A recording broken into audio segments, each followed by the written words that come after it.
नमस्कार साथियों, स्वागत आप सभी का पीके एडवांस साइको यूट्यूब चैनल पर। चर्चा हम करेंगे रीट लेवल सेकंड जो हिंदी विषय है उसकी अनुमानित कट ऑफ की। क्या उसकी अनुमानित कट ऑफ रह सकती है? लेवल 1 के आधार पर भी उसकी हम चर्चा करेंगे।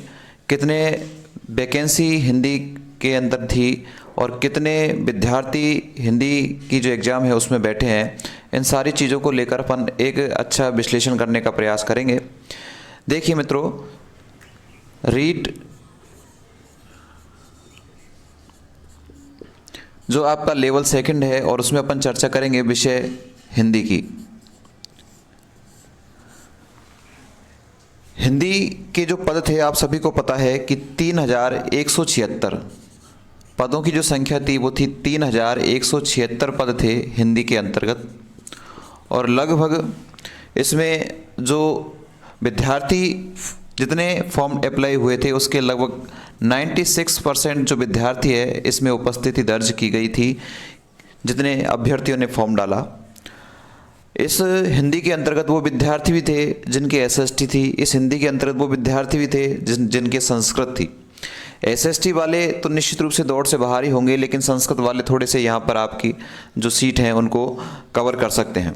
लेकिन फिर भी एक जो निरंतर तैयारी किसी एक ही विषय से करता है उसकी उम्मीदें ज़्यादा रहती है, उसका प्रयास भी ज़्यादा अच्छा रहता है। देखिए मित्रों कि ये जो पद हैं ये पद कम नहीं है।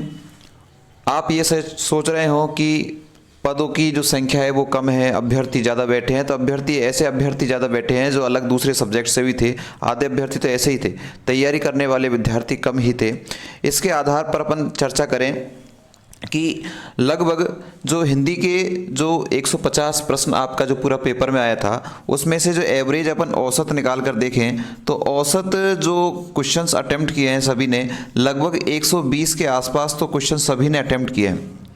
किसी ने 130 भी किए हैं, कई 135 140 तक भी गए हैं, लेकिन 120 का ये दायरा है ऐसा है जिसमें लगभग सभी ने इतने क्वेश्चन तो अटेम्प्ट किए ही हैं। और आप सभी को पता है कि हिंदी का जो प्रश्न पत्र था उसमें ऐसे कई विवादित प्रश्न थे जो डिलीट होने योग्य हैं, उनके उत्तर कुछ और भी माने जा सकते हैं। ध्यान रखें कि लगभग 6 से 7 प्रश्न ऐसे हैं जो निश्चित रूप से डिलीट होने योग्य हैं। कितने प्रश्न मित्रों? 6 से 7 प्रश्न। एक अपन औसत की बात कर रहे हैं, 6 से 7 प्रश्न ऐसे हैं जो डिलीट होने के योग्य हैं। अब 120 में से आप ये छोटा सा अनुमान लगाकर देखिए, मान लीजिए 120 में से हमारे 7 प्रश्न डिलीट हो गए तो आपके प्रश्नों की संख्या कितनी बची? 113। अब हम ऐसा भी नहीं है कि 113 ही हमारे क्वेश्चन सारे सही हो गए हों। नेगेटिव मार्किंग है, नेगेटिव मार्किंग का प्रभाव आपने देखा होगा, आंसर की आपने मिलाई ली होगी कि कितना नेगेटिव मार्किंग का प्रभाव रहता है। तो निश्चित रूप से सभी के 7-8 क्वेश्चन यहाँ से निकल भी गए होंगे। तो ये रेशो आप और भी इसको कम मानकर चलें कि ये रेशो आपका 105 के आसपास आकर टिका होगा।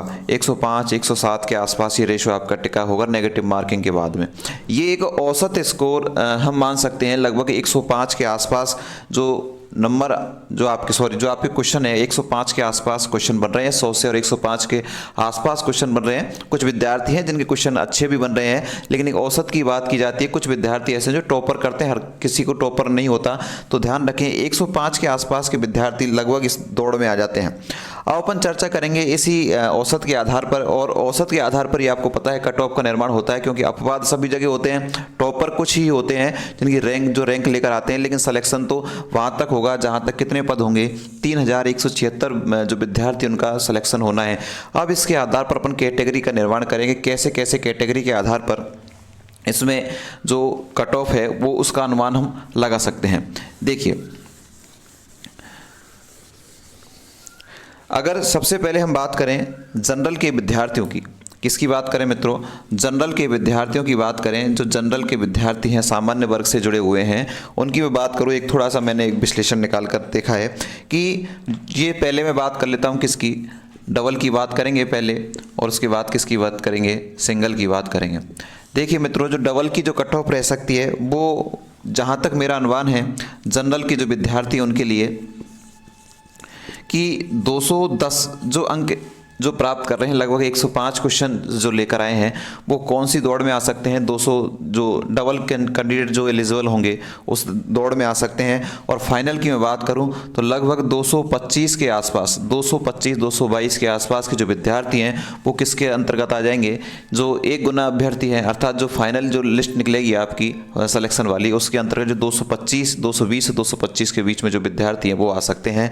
इसी तरह से ओबीसी की हम बात करें, ओबीसी ज़्यादा पीछे नहीं रहती, इसलिए ध्यान रखें कि यहाँ पर बात कर लें हम कि 195 नंबर, कितने 195 नंबर हम डबल में माने, और बात करें कि यहाँ पर 215 के आसपास, 215 के आसपास आप कौन सी लिस्ट में आ जाएंगे, फाइनल लिस्ट में आप ओबीसी की जो कैंडिडेट हैं वो आ सकते हैं। ईडब्ल्यूएस की भी हम चर्चा करें, ईडब्ल्यूएस के जो विद्यार्थी हैं वो 185, यहाँ थोड़ा सा अंतर देखा जा रहा है, 185, और इधर हम देख सकते हैं 210 के आसपास जो फाइनल कट ऑफ है उसके अंतर्गत ये ईडब्ल्यूएस के विद्यार्थी भी यहाँ पर बाजी मार सकते हैं। एमबीसी की बात भी मैं यहीं पर कर लूँ, एमबीसी में आप देख सकते हैं कि जो 180 के आसपास स्कोर कर रहा है, और यहाँ पर कितना 200 के आसपास जो स्कोर कर रहा है वो एमबीसी के अंतर्गत आ सकता है। इधर हम बात करें, फिर वही डबल की बात कर लें, इधर अलग अलग कैटेगरी के अनुसार ये डबल हो जाएगा और ये आपका क्या हो जाएगा, सिंगल हो जाएगा। और कैटेगरी की हम बात करें, देखिए कि जो एससी के जो विद्यार्थी हैं, एससी के जो विद्यार्थी हैं, एससी के 170 से लेकर और यहाँ पर 190 जो फाइनल में अपनी जगह बना सकते हैं 190 पर। एसटी के जो विद्यार्थी हैं, एसटी के विद्यार्थी मित्रों 160, कितने 160, और यहाँ पर कितने हो जाएंगे 180 के आसपास। और जो अदर हैं, जो जैसे कोई विकलांग है, परित्यक्ता है, विधवा है, ये मित्रों पहले भी इसकी कट ऑफ कम गई थी और अभी भी मुझे लगता है कि ये इस तरह फाइनल रूप में अपनी जगह बना सकते हैं। ये कट ऑफ देखकर आपको लग सकता है कि सर आप अपने व्यूज़ बढ़ाने के लिए इन सारी चीज़ों को कर रहे होंगे। मित्रों व्यूज से ज़्यादा इफेक्ट नहीं है, लेकिन एक बच्चों की जो एक आशा होती है कि सर इन सारी चीज़ों को आप बताएं, तो मैंने आपको बताने का प्रयास किया है। और ये प्रयास ऐसा नहीं है कि केवल मैंने आपको ये नंबर दिए हैं, ये जहाँ तक आप देखना, आपका जब रिजल्ट आएगा डबल वाला तो आपको कुछ ही अंतर यहाँ से देखने को मिलेगा, लगभग जो औसत है। क्योंकि आप मित्रों आप सभी जानते हैं कि नेगेटिव मार्किंग क्या चीज़ है। आपने जब एग्जाम दिया तो आपने कई सारे क्वेश्चन अटेम्प्ट किए, बहुत सारे क्वेश्चन अटेम्प्ट करिए।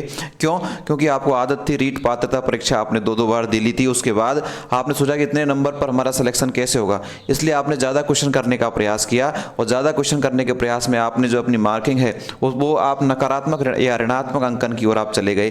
तो ध्यान रखना, ये ऋणात्मक जो अंकन है, नकारात्मक जो अंकन है, अर्थात जो नेगेटिव मार्किंग है, वो एक बड़ा रोल निभाती है कट ऑफ का निर्धारण करने में। ध्यान रखना, पद भी हमारे अच्छे हैं और जो विद्यार्थियों की जिस तरह से संख्या बढ़ रही है, अर्थात कुछ एसएसटी वाले भी बैठ गए, हिंदी संस्कृत वाले भी बैठे हैं, तो इसके आधार पर जो तैयारी प्रॉपर किसी एक विषय की करता है वो निश्चित रूप से बाजी मारता है। अगर आप लोगों ने भी ऐसा किया है, आप लोगों ने अपना कंट्रोल कर अपना जो नेगेटिव मार्किंग अगर आप उससे बचे हैं, तो निश्चित रूप से कट ऑफ तो इसी के इर्द गिर्द रहने वाली है।